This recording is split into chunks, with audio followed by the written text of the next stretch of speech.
2 দিন আপনার প্রস্রাব বন্ধ হয়ে যাক, আপনার কান্নায় বাতাস বাড়ি হয়ে যাবে, আকাশ বাড়ি হয়ে যাবে, সবাইকে মিলে আপনি ডেকে আনতে পারবেন। যদি আল্লাহ প্রস্রাবের রাস্তাটা বন্ধ করে দেয়, পৃথিবীর কেউ এই প্রস্রাবের রাস্তার খোলার ক্ষমতা নাই। 3 দিন একটানা যদি টয়লেটে যান, পাতলা পায়খানা হয়ে যদি 3 দিন টয়লেটে যান, স্ত্রীকে ডেকে বলবেন আমি মনে হয় আর বাঁচবো না, ছেলেরে বলবেন আমি মনে হয় আর বাঁচবো না।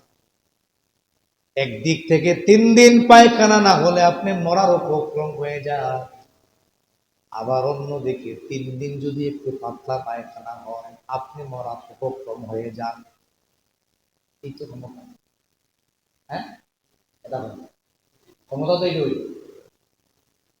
আপনি বড় লাভ দেন, আপনি অনেক বুঝেন, অনেক জানেন, আমি মানি, আমি মানি।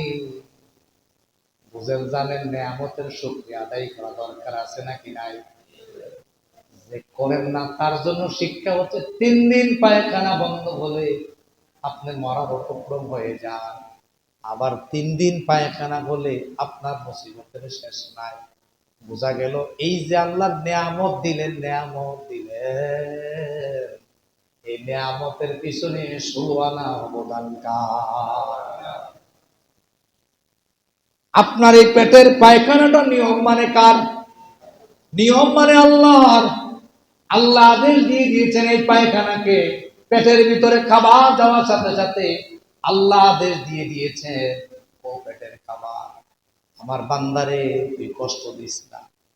আমার বান্দার যখন পায়খানার সময় হয়ে যাবে, আমার বান্দার যখন হাজতের সময় হয়ে যাবে, তুই সিগন্যাল দিস, সুবহানাল্লাহ কর, তুই একটা সিগন্যাল দিবি, আমার বান্দা তৈরি হয়ে যাবে।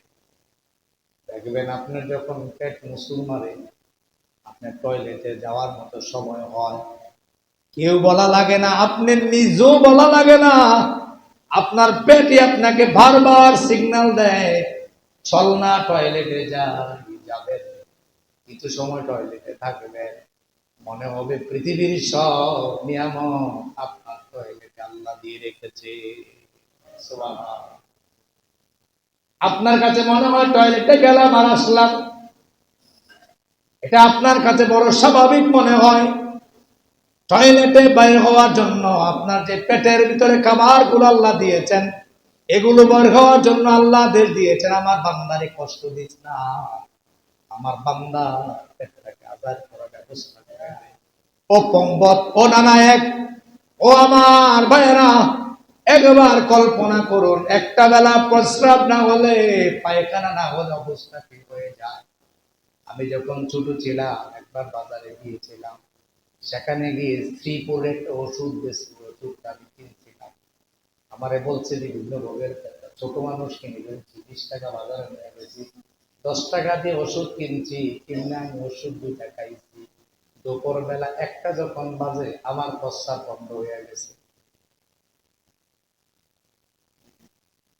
আমি আমার ব্যক্তি জীবনে যত কষ্ট পেয়েছি, ওই দিন যে প্রস্রাব বন্ধ হয়েছিল, এত কষ্ট আমি আর পৃথিবীতে কখনো পাই নাই। আমার কান্না, এত কান্না, ছোট মানুষ কেমন বুঝি না, 5-6 হয়তো বা পড়ি। আমার মাও কান্না শুরু করে দিয়েছে, একটা পর্যায়ে না জানি আমার ছেলে মারা যাবে, দৌড়িয়ে ডাক্তারের কাছে নেয়, অনেক চিকিৎসার পরে, অনেক কিছুর পরে, অনেক কিছুর পরে প্রস্তাব হয়। আপনি বলেন তো দেখি, এই নিয়ামত দেওয়ার পেছনে 16 আনা অবদান কার?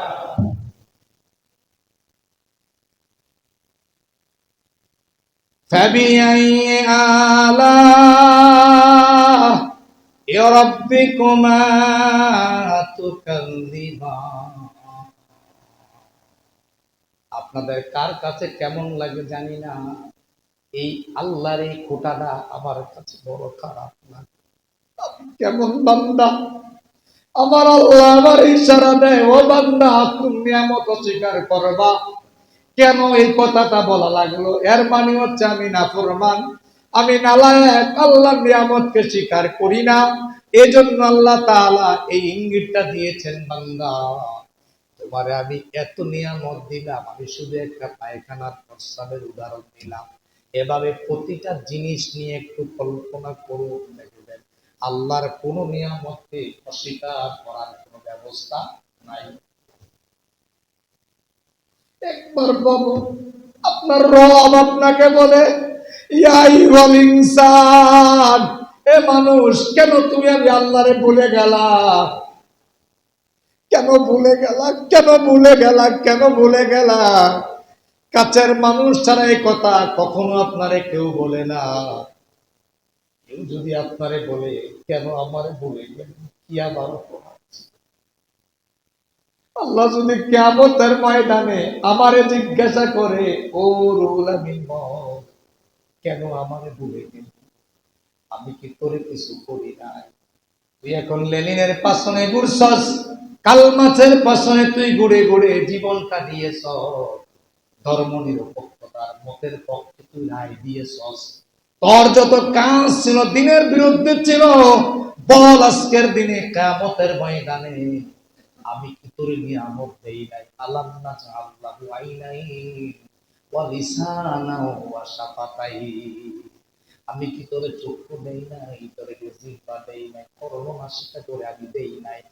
কেন তুই আমি আল্লাহরে বললি? এই প্রশ্নটা রেডি করে যদি না যাইতে পারেন, অবস্থা কি খারাপ হবে না ভালো হবে? আজকের আলোচনা শিরোনাম শুধু একটা কথা, প্রতিদিন নিজের